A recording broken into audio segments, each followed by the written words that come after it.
Good evening, everyone. It's so good to see you. Welcome to Third Thursdays at the Willow Glen Library, sponsored by Willow Glen Library and co-sponsored by Poetry Center San Jose. And I'm your host, Lisa Medley. It's my pleasure to introduce our special featured poet for this evening. It could be said that Dave Eisbach is more an organizer than poet because he does both. He has always written simple rhymes for family events, but it wasn't until he served on San Jose's Arts Commission from 2002 to 2008 that he crossed paths with poetry groups and poets like Nils Peterson and Sally Ashton. He joined the Willow Glen Poetry Group just before it moved from the Lincoln Avenue bookstore to the City Library on Minnesota. Under the leadership of Dennis and Christine Richardson, the crew launched 3 anthologies of its members. Dave gathered poets to read for Mission Chamber Orchestra, Noon Arts, and lectures, the Trianon Art Gallery ekphrastic poetry events, and he resurrected the San Jose Poetry Festival in 2015. The last festival was formed by Sally Ashton in 2007. He worked with Poetry Center San Jose in 2016 in the second annual festival. Thanks to PCSJ, the festival remains strong up to today. Dave has been faithful in attendance and open mic throughout the years.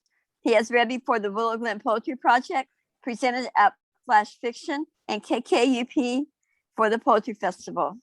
The COVID year brought him closer to other clubs and poetry sites via Zoom.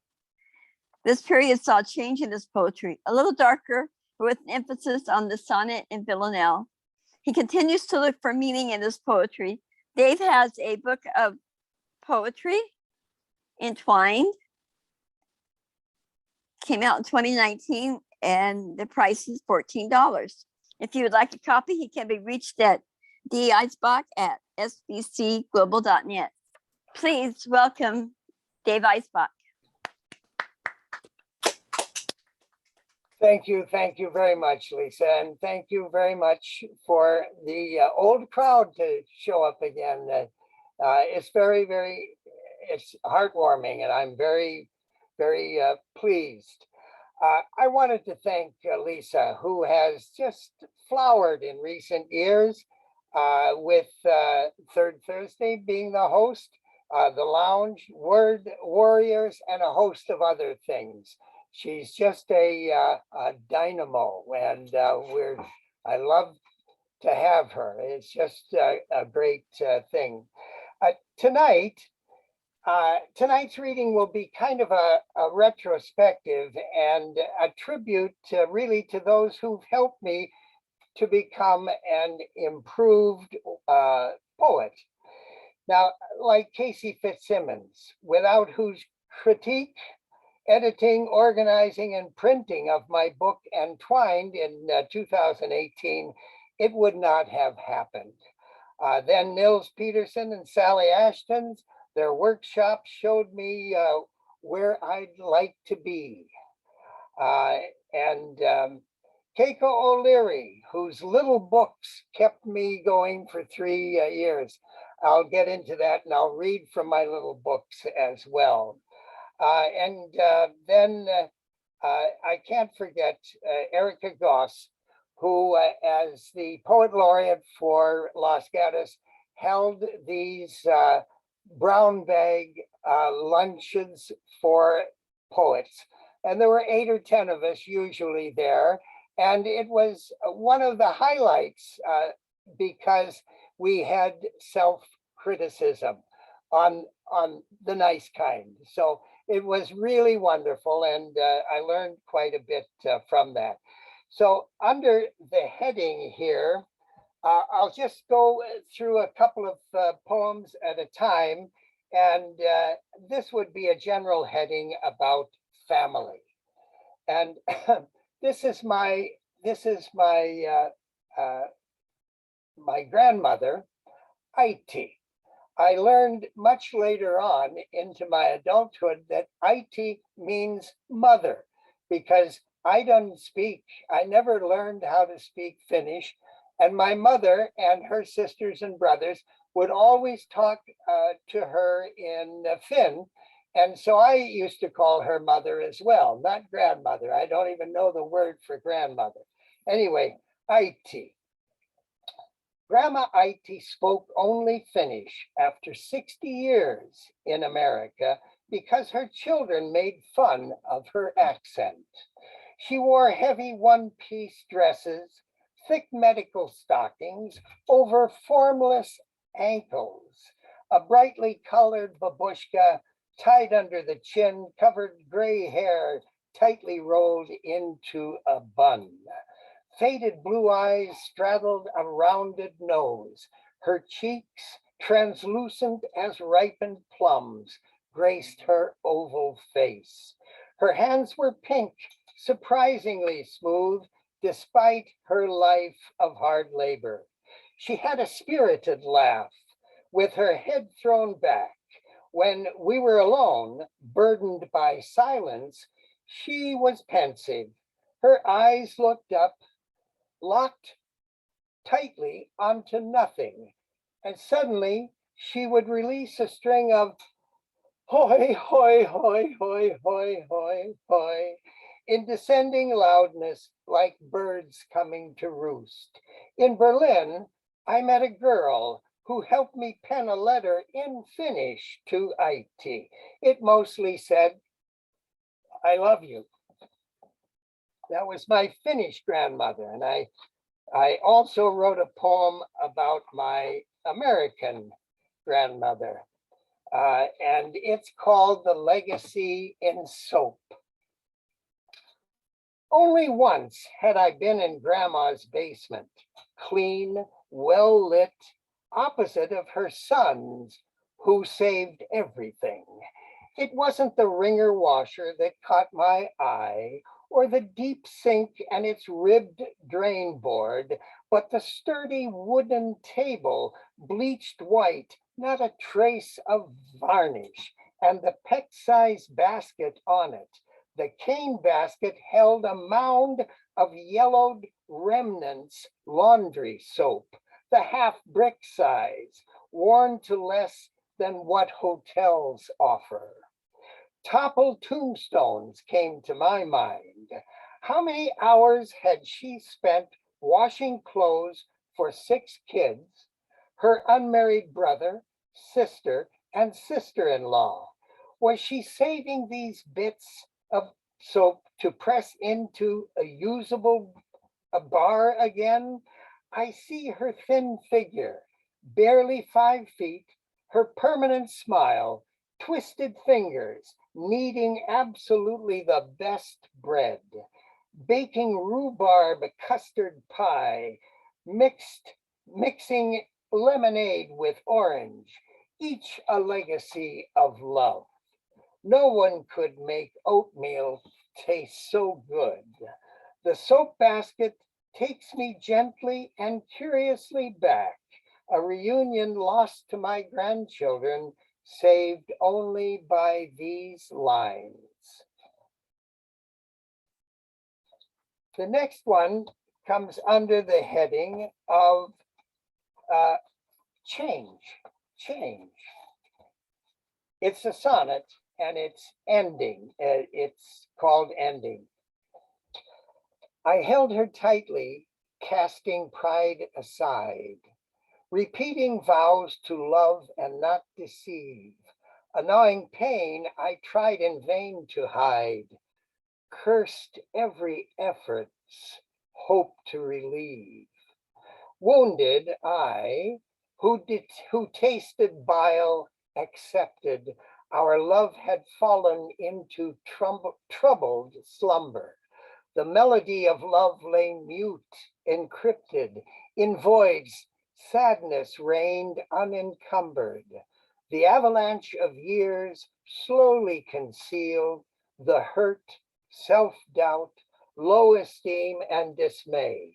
My spirit once again was moved to feel elusive beauty's thrill along the way, exchanging dreams for what is real.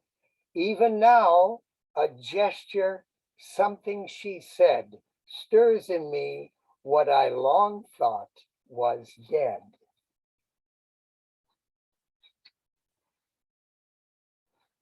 Along with that is this poem, The Romantic. The summer of my high school graduation, I stumbled onto a newspaper. A photo of students. One girl caught my eye. I clipped it, tucked it into my wallet, joined the Marine Corps, carried that photo for 3 years. When I returned, I threw the picture away, and Catholicism with it. Things change. Under the next heading is Life's Observations. And this one as well is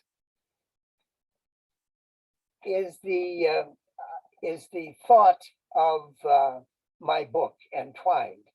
And it is that we constantly look to others for experiences and solace and joy. And we tend in tough times to want our friends, to be by our friends, and to help us through hard times. Anyway, Jasmine. Jasmine has scaled the fence and the juniper behind. A Milky Way of bloom appears on darkened green. Like white caps on a sea, surging cream-colored stars disperse the jasmine scent. Indelible, unforgettable.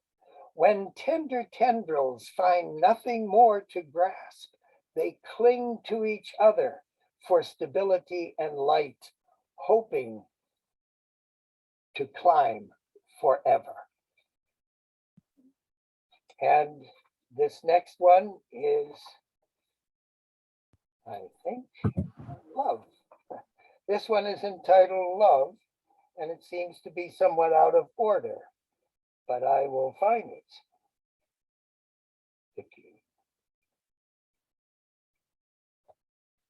My love, I look at you and marvel still. So why am I so blessed? I know I didn't say a prayer for someone to love me deeply. Yet you are here beside me, two random hearts enkindled. My dream is keeping us together. You fill a void in me. You help me see the good in life. You refresh me like summer's rain, excite me like a rolling quake. If I were granted one wish, I'd have to turn it down because everything I want is you. That's that.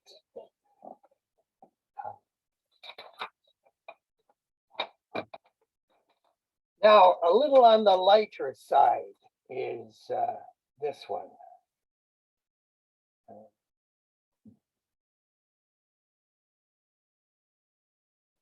A little on the lighter side. It's called Shrinking. There are 67 steps up to my health spa. I walk it twice each week. I carry a black gym bag with sweats and shoes, oxygen, a defibrillator, and a stent field kit. If I give my name at the desk, I know I'll probably survive the day. As I descend the stairs, I hear faint steps matching my own. When I stop, they stop. I spin around like Abbott and Costello in the haunted house. Then I notice that the shoulder strap had slipped and was softly brushing each step. I have shrunk, so the strap hangs lower. I laugh, then I worry that my brain too has shrunk. Maybe from sucking a 45 caliber lead bullet I found when I was a kid. When I die, an autopsy might reveal only half a brain, and that would explain a great deal. The next one is numbers. Numbers. To lessen the monotony of daily exercise, I count to 10 in foreign languages. Japanese, ichi, ni, shan, 1, 2, 3. Greeks, tessera, pende, exe, 4, 5, and 6.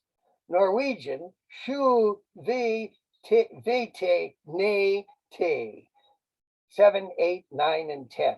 Now, numbers are all business, requiring total concentration, lacking emotion or romance. I thought the French would do better than 4, 5, 6, 4, 5, and 6. The Finns, with those long winter nights, have numbers filled with steamy passion. Yksi, kaksi, grillame. 1, 2, 3. My chest begins to tighten. Nelia visi kuzi. 4, 5, and 6. My pulse races. Seitseman, kadexan, udexan, and kumenen. 7, 8, 9, and 10. My breathing becomes labored. Either I've found a numerical aphrodisiac or I'm terribly out of shape. I fantasize being taken by terrorists. Like the tales of Scheherazade, I'm spared each day if I can count to 10 in different languages.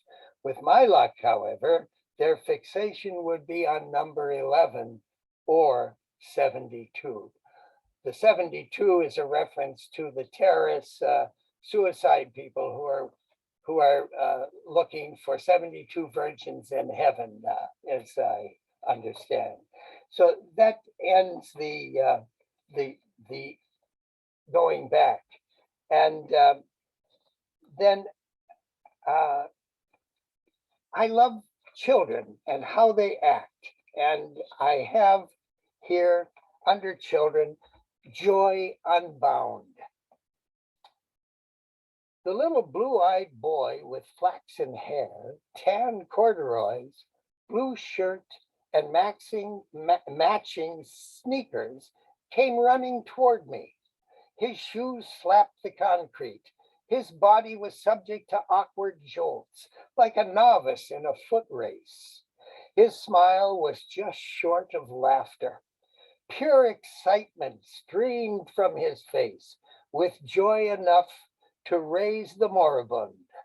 Too small to drink, he pressed the fountain's button, wet his fingers, and stuck them in his mouth. Without ever looking at me, he spun and raced back to his mother, his grin still intact. The next one is Smudged Glass. Airports, like cats, continually cleanse themselves.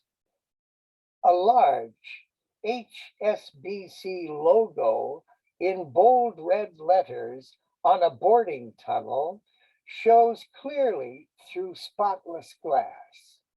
Clad in sneakers, corduroy pants, a tan shirt with a faded orange cement truck, a 3-year-old boy moves to the window.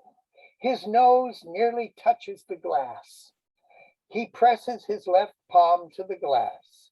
The child peers intently for a moment, then turns, points off in the right toward someone, as if to make a note of his marvelous discovery.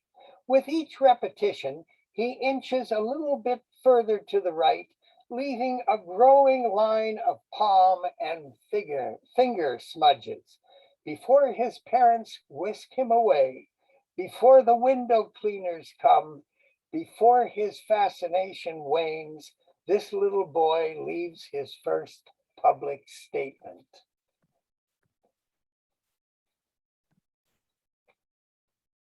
Then, under nature, the elm on Harrison Street.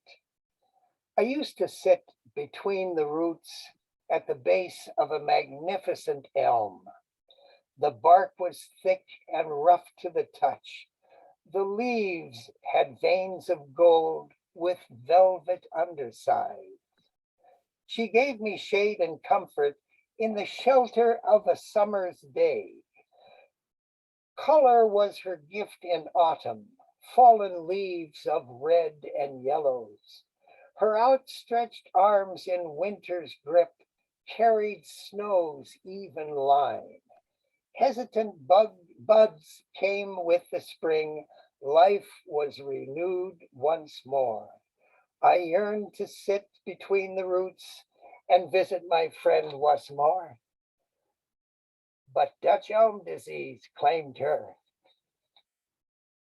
and I'm saddened still. A real tree hugger am I.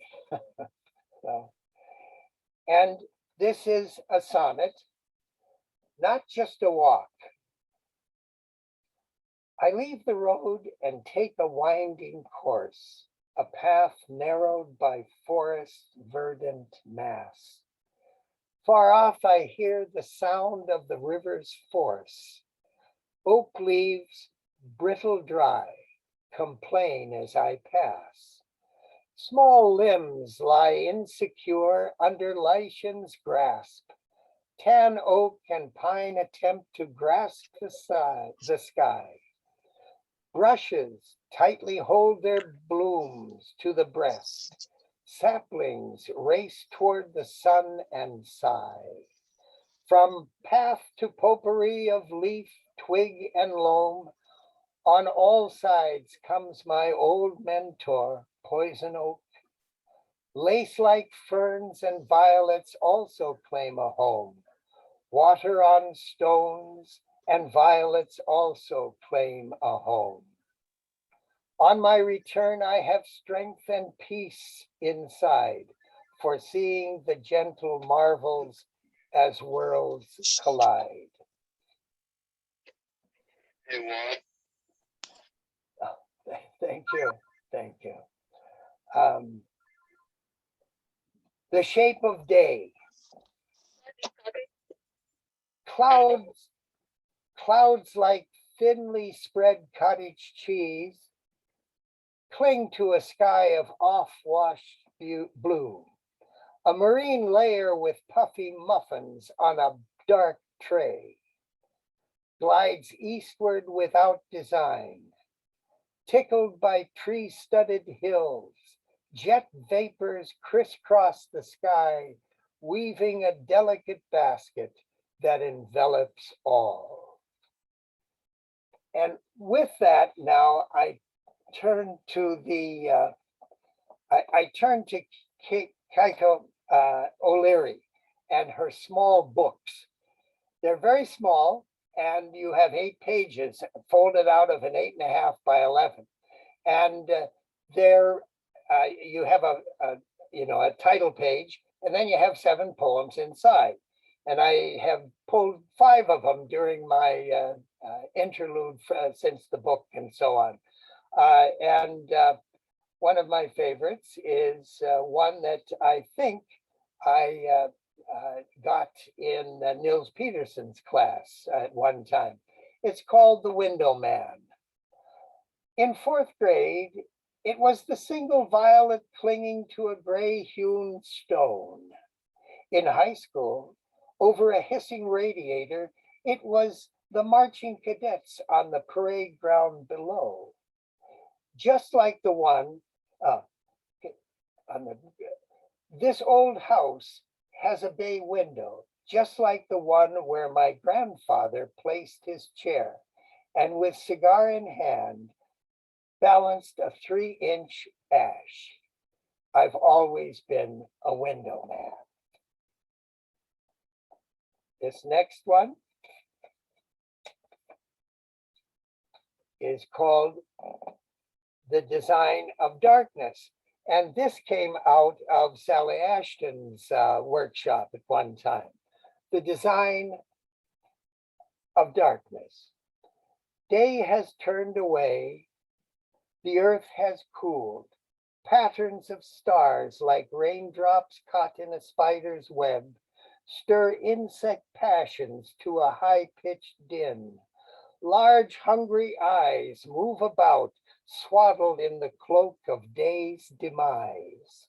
Most surrender to slumber, others race against the dawn, but all must follow the design of darkness.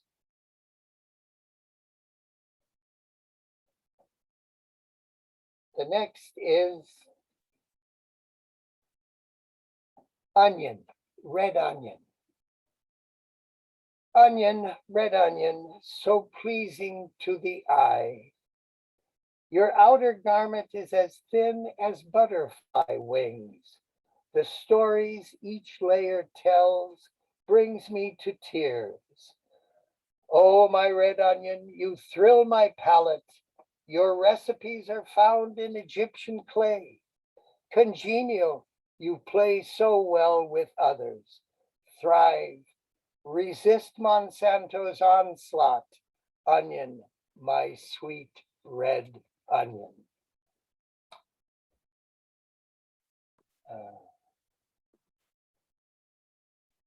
And these last two of the mini books are a little more straightforward, right? It is called Desert Sands. And this was brought about by, I didn't realize this, but desert sands where you have complete blowing all the time, it smooths the individual pieces of sand. And when they're so smooth, they don't hold well in concrete. So that brought this story around. Desert sand, oil-rich countries lining the Red Sea vie with each other, building the tallest, most ostentatious monuments. Cities are surrounded by hundreds of miles of sand, wind-blown for centuries, polishing each grain, making hard, long-lasting concrete impossible. They import much of their sand from the Americans, whose grain is rough-edged and coarse, in their minds, just like the Americans. Voices. This was occasioned when Liuz and I went to Normandy and were in the American cemetery there in 2019. Voices, Memorial Day. Voices call out to me beneath manicured grass and precise rows of stone. Young men with gaping wounds, eyes packed with sand, now without pain. Some whisper, some shout. Cemeteries are for the living. Be not seduced by ceremony. Do not drape us in honor, but honor the living by not sending more young sons and daughters to perish on more plots of sand. And with that, I wanted to say that this week, the Monterey this week, every December, it has what is called a 101-word short fiction. So I've entered that for several years, and I had one printed, but this is the one that I kind of liked, and it never did see the print or mention in the contest. It's called Mountain Men. I have a huge fountain. If not drained within 3 weeks, hundreds of swimming mosquito larvae appear. I bought gambusia fish to eat the larvae. Now that worked until I noticed that the raccoons started eating the fish. The Humane Society scolded me for not protecting wild animals. In desperation, I took out an ad in the newspaper seeking help. A man in leather chaps, a raccoon cap with tail, answered. He solved my problem, but every third Tuesday night, there's a wild rendezvous of mountain men around my fountain, but you don't say no to mountain men. That, thank you. I like that one. I have I'm down to 2, but I wanted to say that my recent passion is with the Villanelle, and I've been practicing them and running them through the various open mics. And this one is called If. If I could catch a passing cloud, I'd wrap it I'd wrap it round the bluest sky to make your gift the best allowed. There'd be flowers, fresh, unbowed, the sweetest songs of birds nearby, if I could catch a passing cloud. Sunsets reds strengthens love avowed. The wind in the pine, hear it sigh, to make your gift the best allowed. Love for you must be said aloud. My truth leaves nothing to imply. If I could catch a passing cloud, if you would pull me from the crowd, whatever your wish, I'd comply to make your gift the best allowed. Please make it clear, remove the shroud. Do not leave me wondering why, after I've caught that passing cloud and made your gift the best allowed. Villanelle. I have one more Villanelle. This is a little closer to home. Marines swim. Every Marine must know how to swim. They have a pool. The size is immense. The guy with the long pole stands at the rim. A Marine must swim with grit, without whim. The pole keeps you in your lane and tense.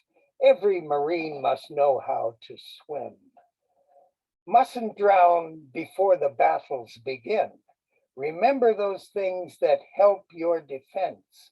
The guy with the long pole stands at the rim. Ashore, your fate becomes a little dim.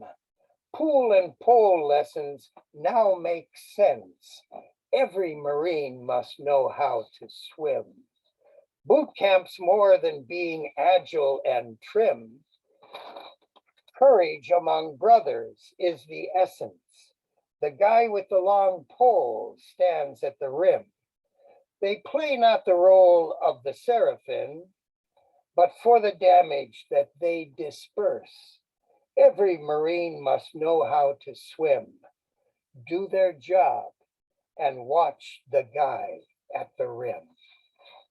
So the last one is friend. The day is bright without demand.